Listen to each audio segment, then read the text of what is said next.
Hello dear computer learners, welcome to my YouTube channel আর I Robin.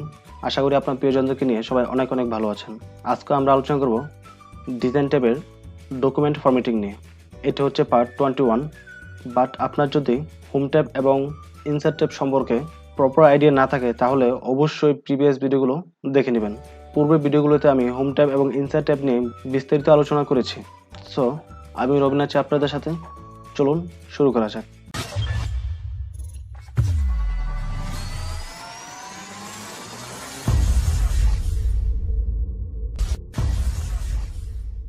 Well, আপনি যদি আমার চ্যানেল নতুন হয়ে থাকেন তাহলে আমার পূর্বের ভিডিওগুলো অবশ্যই দেখে নেবেন। আমার চ্যানেলে যাওয়ার পর ভিডিওতে ক্লিক করে এখানে মাইক্রোসফট অফিসের কোন পার্টিকুলার বিষয়টা আপনি জানেন না সেটা এখানে দেখতে পারেন, অথবা চাইলে সম্পূর্ণ ভিডিও সিরিজটাও দেখতে পারেন যদি আপনি বিগিনার লেভেলে হয়ে থাকেন। তো এখানে অনেকগুলো টিউটোরিয়াল দেওয়া আছে, তো এগুলো দেখে নেবেন, তাহলে পরবর্তী ভিডিওগুলো বুঝতে আপনার একটা সুবিধা হবে। ওকে, সো আজকে আমরা ডিজাইন ট্যাব নিয়ে আলোচনা করব। সো ডিজাইন ট্যাবে আলোচনা করার পূর্বে কিছু টেক্সট আমাদের নিয়ে নিতে হবে। আমরা র্যান্ড ফাংশন ইউজ করে কিছু টেক্সট নিয়ে আসি। সো প্রতিটা প্যারায় আমরা একটা করে হেডলাইন নিচ্ছি।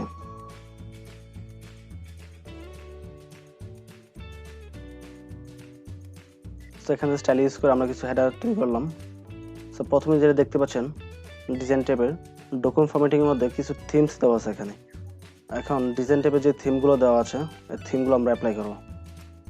ফুল যে টেক্সটটা ছিল প্রথম পেজে এই সম্পূর্ণ টেক্সট আমি সিলেক্ট করলাম। সিলেক্ট করার পর এখানে থিমস থেকে এখানে অনেকগুলো ডিজাইন দেওয়া আছে। এখন আপনার যে ডিজাইন ভালো লাগে ওই ডিজাইন আপনি চাইলে এখান থেকে ইউজ করতে পারেন। এটা আমি সিলেক্ট করলাম। সিলেক্ট করার পর এই দেখেন আবারও এই ডিজাইনের উপর বেস করে আরও কিছু থিমস দেওয়া আছে যেটা আপনি চাইলে অ্যাপ্লাই করতে পারেন। সো এখান থেকে আবার আমি এটা সিলেক্ট করলাম। সো এইভাবে চাইলে আপনি যে কোনো টেক্সটকে আপনি ডিজাইন করতে পারেন। তারপর হচ্ছে কালার, অনেকগুলো কালার দেওয়া আছে। এখন আপনার যে কালার পছন্দ ওইটা আপনি চুজ করতে পারেন এখান থেকে। সো আমি এই কালারটা দিচ্ছি। দেন হচ্ছে ফন্ট, এখন আমরা ফন্ট চেঞ্জ করব। দেখেন এখানে অনেকগুলো ফন্ট দেওয়া আছে। এখন আপনার যে ফন্টটা পছন্দ ওই ফন্টটা আপনি এখান থেকে ইউজ করতে পারেন। সো আমি এটা সিলেক্ট করলাম। দেন হচ্ছে প্যারাগ্রাফ স্পেসিং। আমরা এই সেম জিনিসটা দেখেছিলাম হোম ট্যাবের লাইন এন্ড প্যারাগ্রাফ প্রেসিং এর মধ্যে। এই সেম জিনিসটা এখানে আবার পুনরায় দেখানো হয়েছে। আমি যে সম্পূর্ণ প্যারাগ্রাফ সিলেক্ট করার পরে compact, tight, open, relaxed, double, এখানে অনেকগুলো দেওয়া আছে। আপনি চাইলে এখান থেকে কাস্টমাইজ করতে পারেন। ফন্ট সাইজ, লেফট স্পেসিং, আপনার বামে কতটুকু হবে, ডানে কতটুকু হবে, প্রত্যেকটা জিনিস এখান থেকে আপনি চাইলে চুজ করতে পারেন। সি দেখা এখান থেকে চেপে আসছে।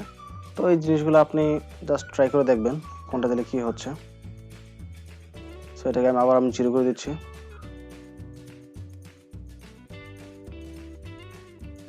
এটা হচ্ছে নর্মাল মার্জিন। মার্জিনের বাইরে যদি আপনি কিছু লেখা নিতে চান সেক্ষেত্রে আপনি স্পেসিংগুলো ইউজ করে এখান থেকে ডিজাইনগুলো করতে পারেন। ওকে, দেখেন হচ্ছে ইফেক্ট।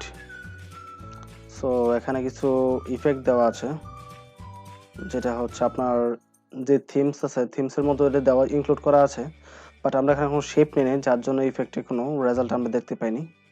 সো আমরা কিছু শেপ নিয়ে নিচ্ছি জিনিসটা বোঝার জন্য। শেপ সম্পর্কে যদি আপনার কোনো আইডিয়া না থাকে তাহলে অবশ্যই আমার প্রিভিয়াস ভিডিওগুলো দেখবেন, তাহলে বিষয়টা ক্লিয়ার হয়ে যাবেন। ওকে, দেন আদার শেপ।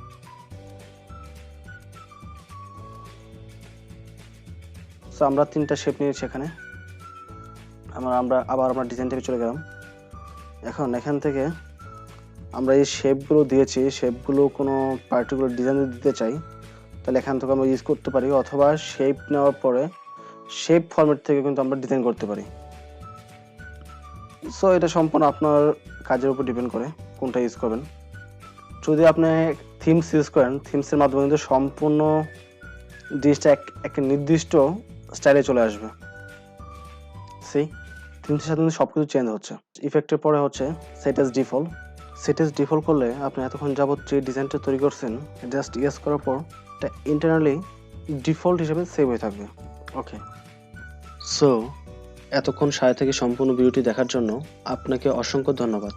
আর যদি ভিডিওটি ভালো লাগে তাহলে চ্যানেলটি সাবস্ক্রাইব করে পাশে থাকবেন, এবং আপনার যদি কোনো কিছু বুঝতে সমস্যা হয় তাহলে অবশ্যই কমেন্ট করে জানাবেন। আপনাদের এক একটা কমেন্ট ও লাইক আমাকে আরো ভালো কাজ করতে উৎসাহিত করবে। সো অনেক ভালো থাকবেন। পরবর্তী অন্য একটি ভিডিওতে আবারও কথা হবে। আসসালামু আলাইকুম।